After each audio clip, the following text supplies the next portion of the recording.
Ladies and gentlemen, we are convening the 80th anniversary remembrance of the Imperial Japanese sneak attack on the U.S. Naval Base at Pearl Harbor, Hawaii, December 7th, 1941, a date which has lived in infamy. 80 years ago, the world was at war. Europe had been on fire since September of 1939. The British Empire had stood alone for over a year against Nazi Germany. The Imperial Japanese had been at war against China since 1931, and they intensified that war in 1937. France was occupied by Germany. So was Poland, Holland, Luxembourg, Belgium, Norway, and Denmark. Russia had been attacked by the Nazis in the summer of 1941, but up until December 7th, the United States had been able to stay out of the war. We supplied weapons and helped to the British and the Russians as they fought the Nazis. But Imperial Japan had become the Nazis' ally, and they wanted something for it. So they thought, what about that land south of China? It was called French Indochina. Let's take that. It's today Vietnam, Cambodia, and Laos. So the Japanese asked their German buddies, can we have Indochina? And their German buddies said, yes, and they told the French, give up Indochina. So the Japanese moved into probably the most productive rice-growing region on the planet, an area where they could attack China from the south, in addition to their attacks from the north and east. American President Franklin Delano Roosevelt said, no, this is a bad thing. We are not going to allow it. So the United States, which at that time exported oil, 80 to 90% of Japan's oil came from the United States. President Roosevelt banned the sale of oil to the Japanese Empire. No oil, no Japanese military machine. The Japanese had 6 months of oil after we banned and boycotted the sale of oil to Japan. The Japanese had two choices. One, they could give in to the United States, leave Indochina, and make peace. But they would lose face. They would lose respect.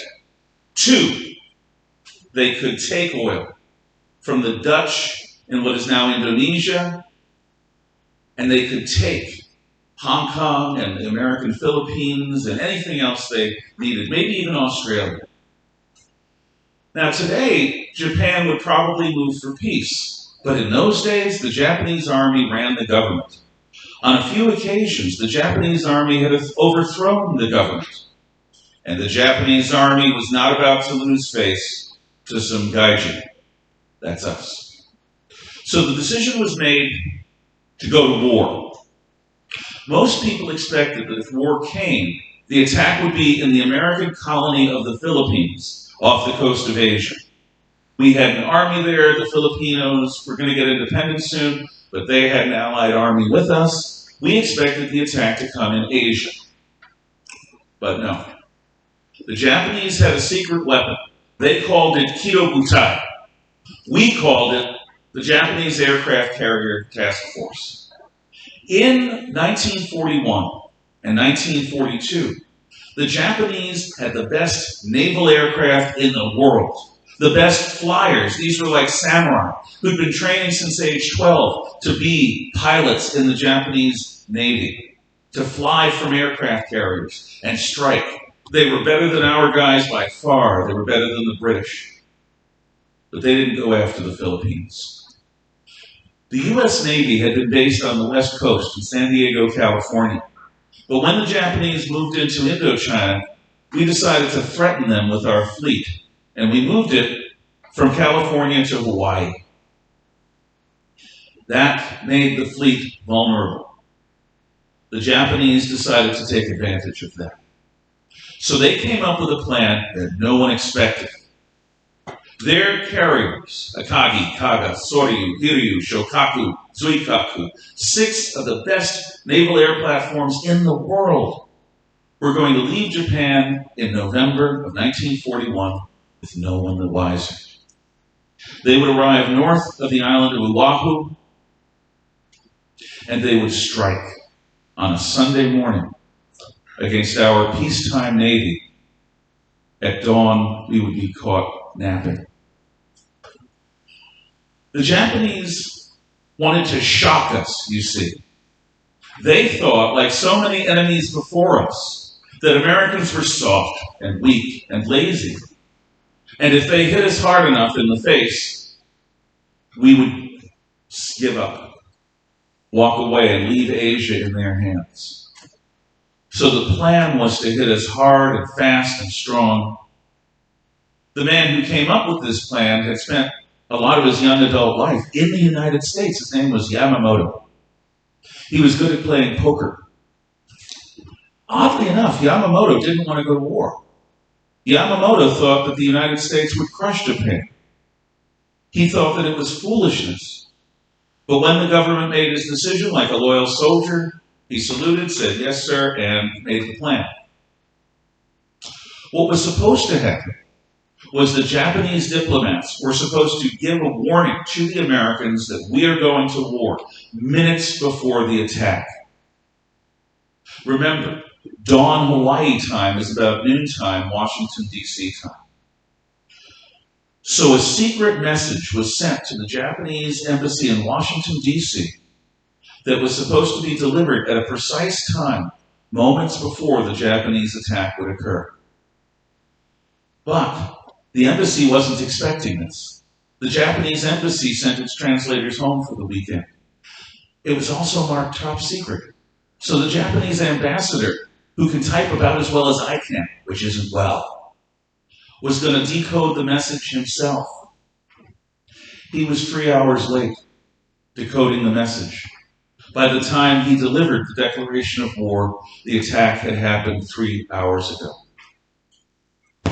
As far as the American government and the American people were concerned, out of nowhere, just after dawn in Hawaii, on a Sunday morning in peacetime, fleets of Japanese aircraft appeared over our naval and air stations, shooting at civilians, shooting at the Army aircraft, shooting at the Navy ships.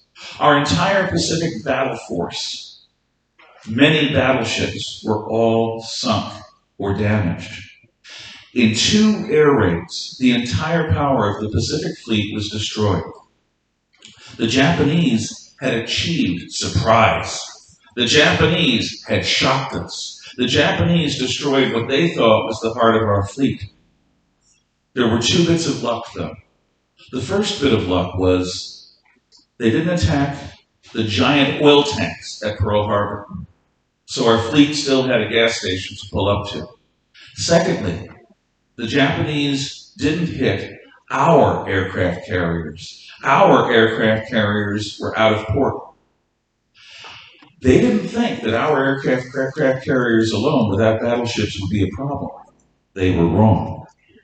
They also didn't think that the American people would be able to withstand the emotional shock of having their entire fleet destroyed. About this, they were also wrong. The next day, President Roosevelt spoke before the Houses of Congress and said, "Yesterday, December 7th, 1941, a date which will live in infamy, naval and air forces of the Empire of Japan, in an unprovoked and dastardly attack, launched an attack on our naval and air bases in Pearl Harbor, Hawaii.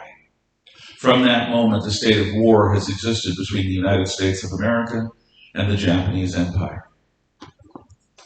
What's interesting is the way the American people reacted. We didn't crumple up and hide. We didn't say, "Stop, stop, stop." We got angry. And we decided that the only proper answer to Pearl Harbor was to fight to complete victory over Japan. 4 bloody years later, that victory was achieved. Ladies and gentlemen, all of us have and will experience shocks in our life. Some of them will be personal, some of them will be family, and some of them will be the entire country. The last time it happened to me was September 11th, 2001. But there will be things that will happen in your future and mine that will shock us. People around the world will want to shock us into surrender or into fear. Remember, you can get knocked down, but after you get knocked down, you can always pick yourself up. Remember that the last time somebody did this to us was 9/11. We conquered 2 countries after that. Remember that before that, it was Pearl Harbor. We fought the Japanese and the Nazis to total victory. This country may seem like it's messed up, divided, with all sorts of silliness and disagreements. Push comes to shove, though, Americans, at their heart, have common sense and decency, and we can all come together to do what needs to be done. On this, the 80th anniversary of Pearl Harbor, please remember what happened. The death of over 3,000 Americans, the beginning of a war. But also consider this. Pearl Harbor got us into the war. Without us in the war, it's entirely possible the Germans and the Japanese might have won. By the Japanese angering us and getting us involved in World War II, they actually ensured their own defeat and the defeat of Hitler and of fascism. Thank you for your attention. Do you have any questions?